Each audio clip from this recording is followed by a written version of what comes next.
Hey guys, so in this video I'm going to walk you through step by step how I set up my budget for September. Now we have about a week to go before September 1st gets here, so if you have not created your budget for the new month yet, I highly encourage you to do so. Go ahead and watch my video and see if you can gain some tips or tricks that I do to help you make your budgeting process easier. And if you're new to my channel, I just want to say welcome. My name is OZELLA. And if you've never seen any of my videos before, I typically create budgeting videos, but I also share my debt-free journey with you all. My husband and I are working our way out of 6 figures worth of debt. And so I like to share different tips that you all can use through showing you guys our process in managing our money better and getting out of debt. So if that's something that you're interested in, make sure you hit that subscribe button and hit the bell so you're notified when I upload new videos. And as always, if you're a returning viewer or subscriber, thank you so much for all of your support. Now, typically when I share my budget with you all, I'm normally showing you guys the finished product of my budget. But in this video, I'm going to walk you through each step that I take along the way to create my budget. Now, before I begin, there are some people who budget using stickers, and I really do enjoy watching those videos. But there are some people who don't have the finances, the time, or the patience to go ahead and decorate their budget with stickers and things of that nature. So I came in and I like to take a minimalist approach, and I create my own printables. So if you like these printables, I do have a monthly budget planner linked in the description below, so you can feel free to check out my shop.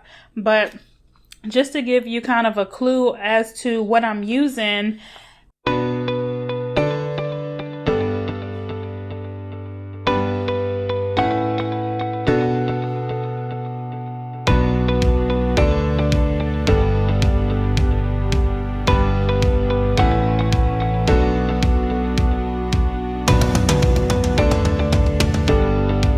so as you can see, my budgeting process is pretty simple.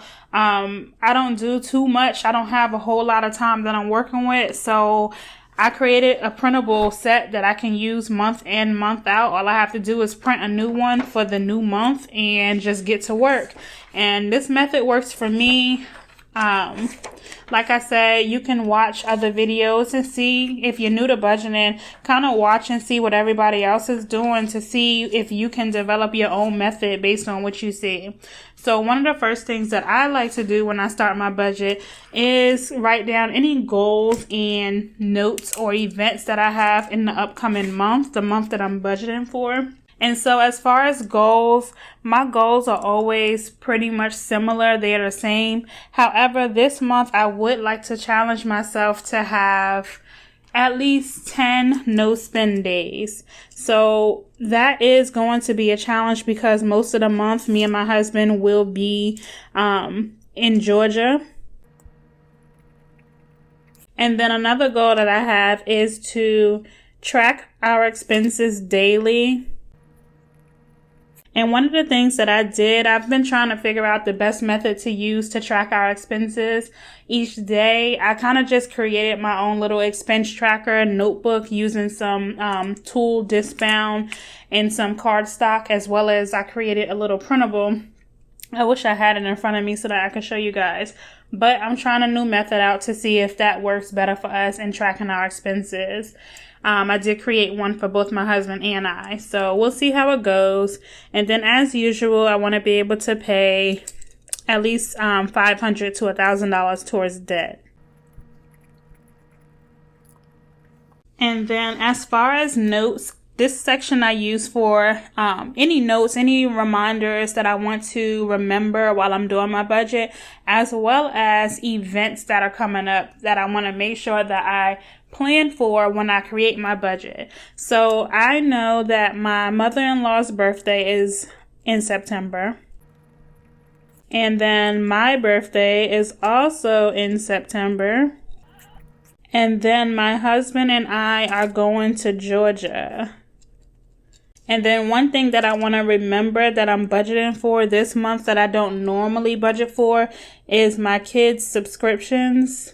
We're going to do some subscription boxes for the kids to get them into some STEAM activities. So we're going to do Bits Box.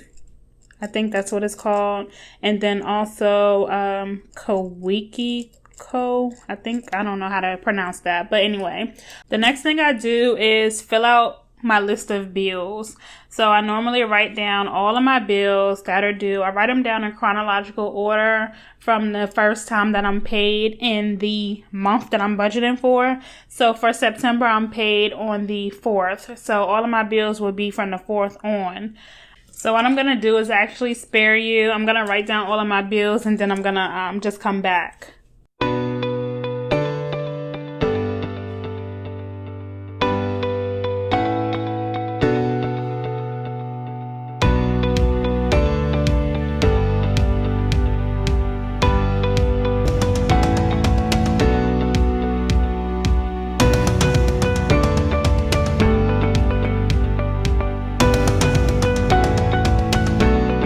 So what I like to do once the bill is paid, once I actually pay the bill, I will go ahead and put a check mark next to it.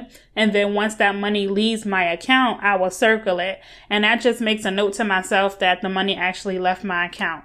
Now, another way that you can track your bills is by using a monthly bill pay calendar. And pretty much all you do is write down your bills on the specific dates that they're due. So I'm going to do that, and then I'm going to come back and show you what my calendar looks like.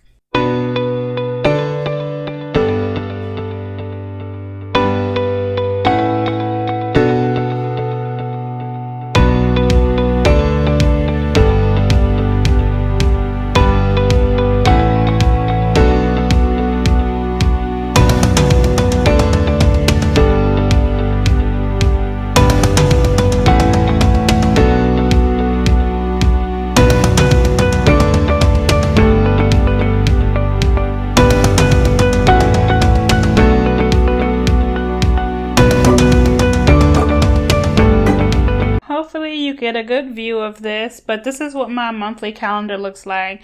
And again, some people, if they were using this to track their bills and their bill pay, they would, normally what I've seen is people will have like a box and they will put the amount of the bill on the actual date that the bill is due, and then once the bill is paid, they will just check it off on this calendar view here. Like I said, I like to use this here to track my bill pays, but I also like to fill out a calendar because I like to have a visual view. I like to be able to see what's going on in my account each and every week. So this is why I do both, but I mark my paydays, so I just highlighted my paydays. I'm paid bi-weekly. I also have a husband, he's paid weekly, but I normally don't track his paychecks here because his paychecks just covers our sinking funds and our cash expenses most of the time.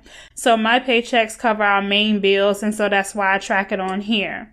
Another thing you'll see is I have different colors highlighted, and the reason for this is all of my bills that are in pink are on automatic draft, so they are paid automatically. I don't have to do anything. It just comes out of my account automatically.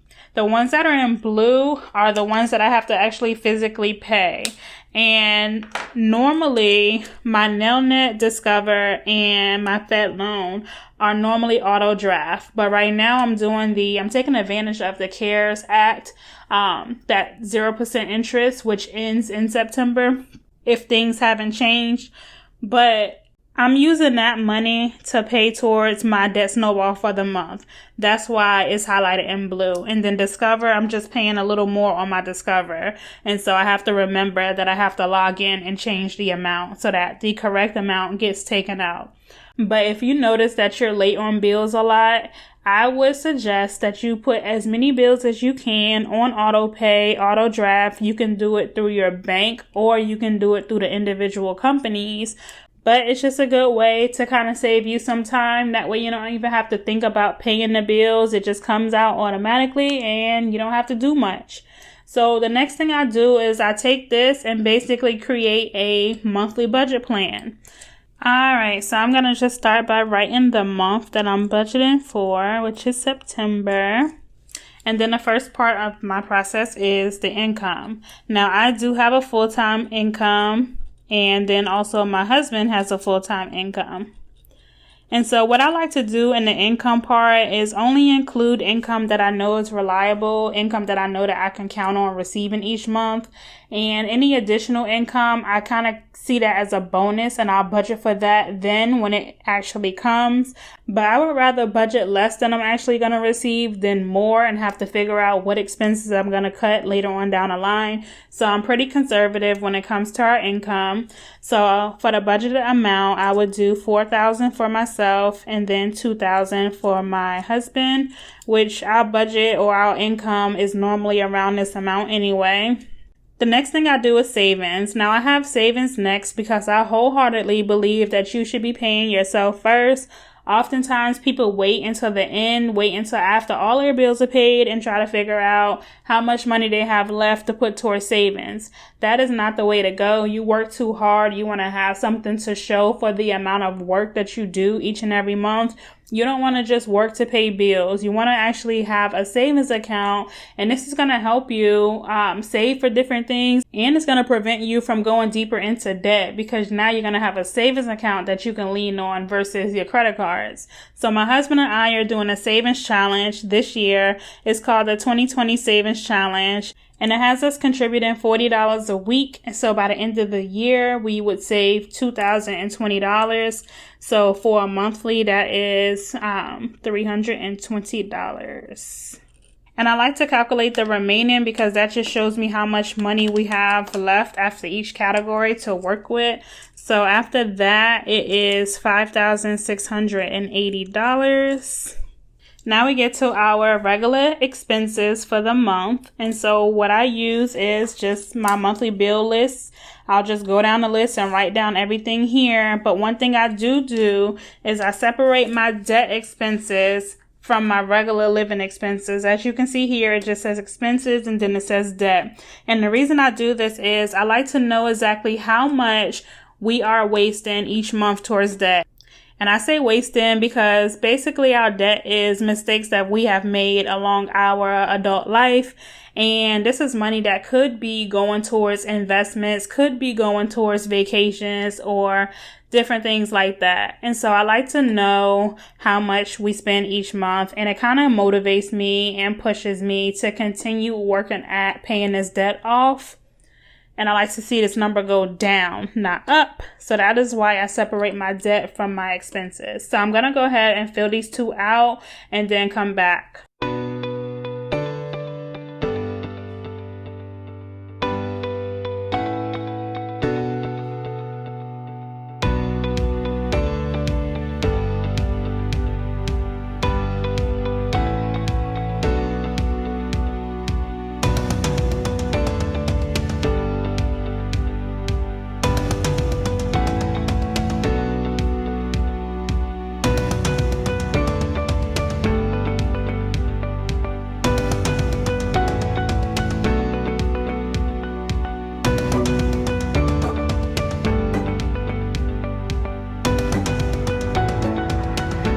Okay guys, so I am all done writing my expenses out, and I don't know if you were able to see, I like to double check. So what I do is I write all of my expenses and amounts down, then I go back to my monthly bill list and I will just double check that I wrote everything.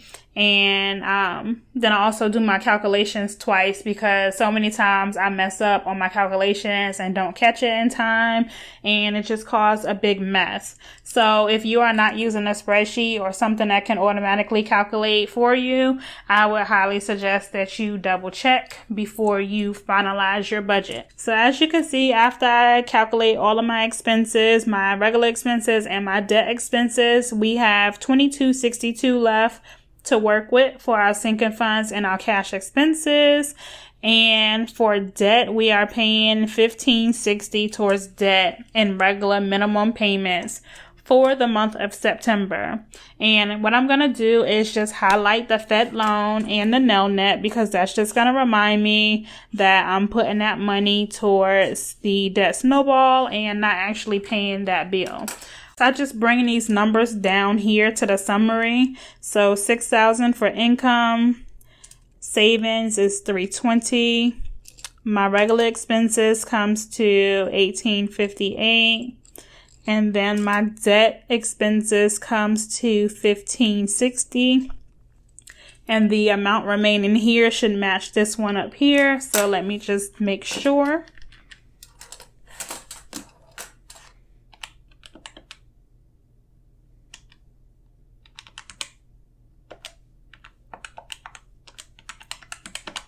And it does $2,262.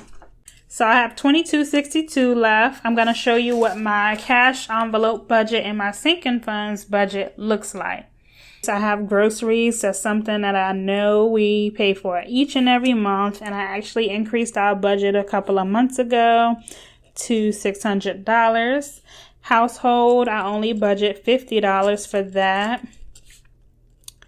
And then gas for my car, and then gas for my husband's car.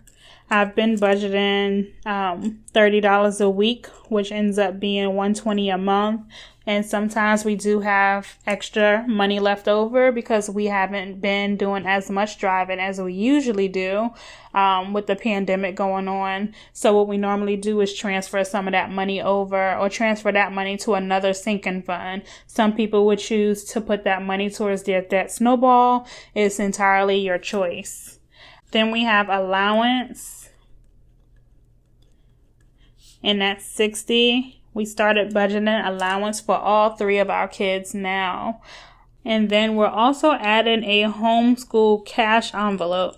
Now we will have a homeschool sinking fund to help us with our homeschool curriculum for next year. So I'm hoping not to have to touch that. And I'm hoping that we'll be able to use the cash envelope each month instead. So these are the only cash envelopes that I have. Actually, no, I'm lying. I have personal spending for myself, and then personal for my husband. And we'll do 50 and 50. And then I also have childcare. Ooh, Lordy, I was about to forget a whole lot. So I'm just going to total these out and then see what's remaining for the sinking funds.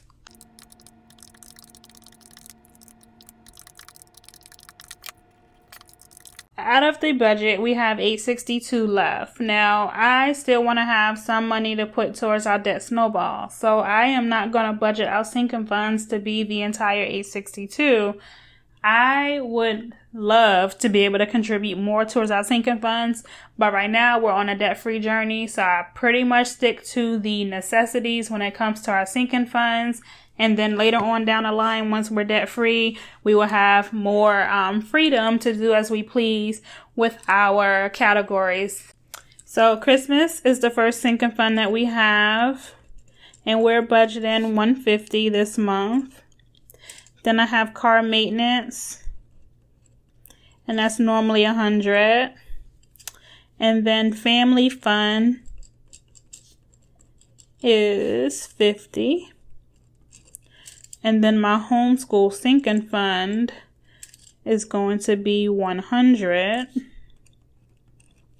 And then gifts at $50. The Georgia move that we have coming up, that is going to be $100.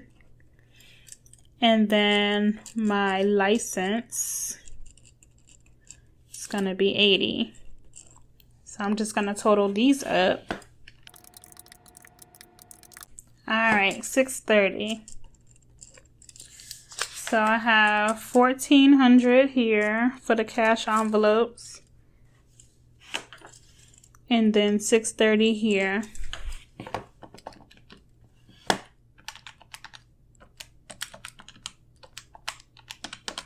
$232 remaining. So that is the amount that will go towards that snowball in September.